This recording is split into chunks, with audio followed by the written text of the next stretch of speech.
안녕하세요, 여러분. 오늘 여러분들께 소개해드릴 책입니다. 방구석 판소리. 저자는 이서희, 그리고 출판사는 리텍 콘텐츠에서 출간한 책입니다.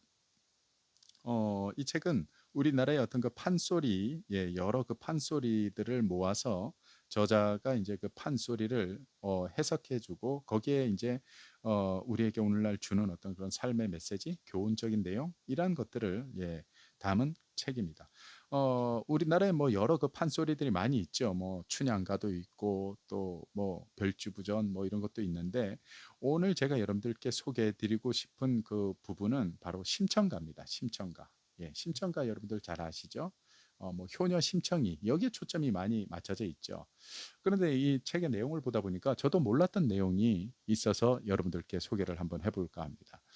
우리가 흔히 생각하고 알고 있기로는 신봉사만 눈을 뜬 걸로 우리는 알고 있는데 실제로 보면 이 책에서 저자는 이야기를 하기를 신봉사만 눈뜬 것이 아니라 그 잔치에 참석했던 맹인들 전체가 다 눈을 뜨게 되는 기적이 일어났었다라고 이야기를 합니다. 책의 내용 잠깐 한번 소개해 보겠습니다. 이게 무슨 말인가? 신봉사는 그 말을 듣고 내 딸을 보자며 기적처럼 눈을 번쩍 뜹니다.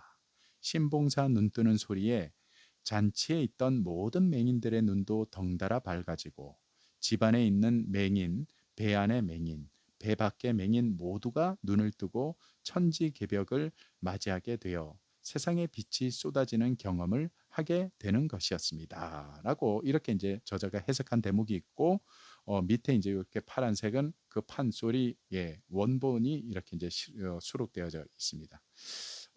저는 개인적으로 이 내용을 몰랐던 내용입니다. 여러분들 중에도 아마도 대부분 이 내용은 모르는 내용이 아닌가 싶은데요. 이 내용은 우리에게 어떤 것을 시사하는 걸까요? 예, 어떤 그 선한 영향력이라고 해야 될까요? 또 뭐 즐거움, 기쁨 이런 것은 어, 쉽게 전염이 된다라는 것, 전해진다라는 것. 그래서 우리 인간이라는 존재는 독립된 존재인 것 같지만 실제로는 내부를 들여보다 보면 연결되어 있는 존재들이고 서로를 의지하며 살아갈 수밖에 없는 존재들이다. 뭐 이런 어떤 의미를 좀 갖게 해주는 그런 내용인 것 같기도 합니다. 그리고 여러분 우리가 이제 또 이 책에서 저자가 또 하나를 더 신선한 그런 어떤 부분을 지적을 해주는데요. 여러분들 우리는 보통 심청이를 효녀라는 것에만 이제 커다란 초점을 두고 있죠. 그런데 여러분 과연 심청이가 진정한 효녀였을까요? 책에서 저자는 이 부분을 지적을 하고 있습니다. 뭐냐면 당시 유교적 사상으로 봤을 때, 뭐 지금도 그렇지만 자식이 부모에게 저지르는 최악의 불효, 그게 바로 뭡니까? 부모보다 먼저 세상을 떠나는 거예요. 이게 바로 부모에게 자식이 범하는 최악의 불효죠. 그래서 뭐 자식을 잃은 부모는 그 자식을 잊지 못하고 평생 가슴에 묻고 눈물을 머금으면서 살아갈 수밖에 없다라고 그렇게 우리는 흔히 이야기를 하지 않습니까? 네. 그렇게 그런 의미로 바라본다면 심청이는 결국 아버지에게 효를 행한 효녀가 될 수가 없는 거죠. 아버지의 눈을 뜨게 해주기 위해서 자기의 목숨을 임당수에 내 던진 것 아닙니까? 희생된 것 아닙니까? 그렇다면 부모 입장에서는 봤을 때 그 눈 뜨고 살아가는 삶이 행복한 삶이 될 수 있을까요? 내 자식의 목숨과 내가 눈을 바꿨다. 그런 어떤 평생 죄책감에 시달릴 수도 있고, 그죠?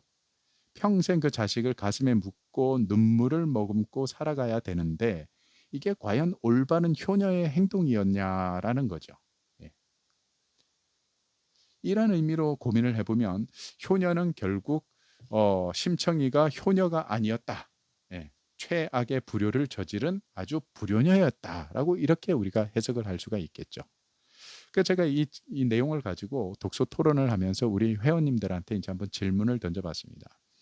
그랬더니 이렇게 이야기를 했더니 회원님들도 다 어, 내 자식이 내 눈을 뜨게 해주기 위해서 목숨을 내던졌다. 그럼 그건 내가 어떻게 평생 살아갈 수 있냐?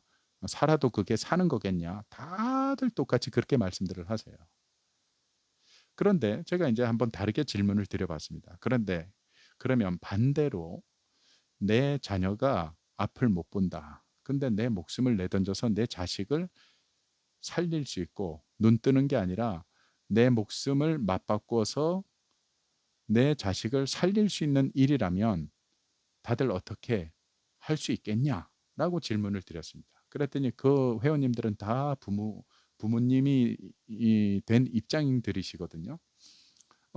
하나같이 다들 뭐 공통적으로 말씀하시는 건 그겁니다. 내 자식을 살리는 일이라면 까짓 거 뭐 내 목숨 하나 못 던지겠냐. 자식을 먼저 떠나는 보내는 것보다는 내 자식을 살려고 내가 먼저 가는 게 낫다. 이게 다 그 부모들의 공통적인 의견들이었습니다. 그리고 심지어 어떤 어머님은 우스갯소리로 그렇게까지 말씀을 하시더라고요. 공양비 300석? 아유, 그거 아니래도 목숨 던질 수 있지. 응? 공양미? 아유, 그거 없어도 그거 아니래도 그 조건 아니래도 내 자식 살리는 거라면 나는 충분히 목숨 던질 수 있어. 그 말씀을 하시는데 아주 그 찡한 감동이 오더라고요. 그러니까 여러분 한번 보십시오. 부모는 그렇게 할 수 있어요. 또 부모는 그렇게 해야 되고 그런데 자녀인 심청이 입장에서는 그렇게 하면 안 되는 일이었죠. 그런데 심청이는 그걸 했어요. 이걸 저는 어떻게 우리 회원님들하고 해석을 했냐면 이것을 이제 거꾸로 뒤집어서 보면 이 심청이가 왜 효녀라고 이렇게 극찬을 하고 그를 인정할 수밖에 없었냐면 심청이가 행한 효는 바로 자식의 입장에서 부모를 사랑하는 효라기보다는 부모가 자식을 사랑하는 그 희생적인 사랑과 같은 그러한 사랑으로 아버지에게 효를 했다라는 거죠. 예, 그런 관점으로 봤을 이 내용을 해석을 한다면 심청이는 엄청난 효녀인 거죠. 예, 부모와 같은 사랑으로 자신의 아버지에게 효를 다한 거죠. 예, 사실 이게 쉽지는 않은 일이죠. 있을 수도 없는 일일 수도 있습니다. 예, 그러니까 뭐 내리사랑은 있지만 치사랑은 있을 수 없다라고 그렇게들 이야기들을 많이 하지만 저는 생각이 좀 달라요. 예, 내리사랑을 정말로 제대로 받아본 자식이라면 반드시 치사랑을 하게 되어져 있어요.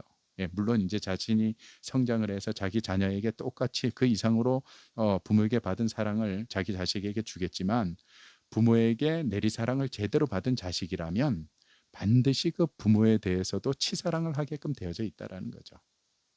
그리고 또 부모 입장에서도 자식에게 내리사랑을 주고 또 사랑을 준 만큼 부모도 자식에게 사랑을 받아야 되는 거라고 저는 생각합니다. 왜냐하면 부모도 자식에게 사랑을 받지 못하면 부모도 때론 어긋나게 되는 경우가 있더라고요.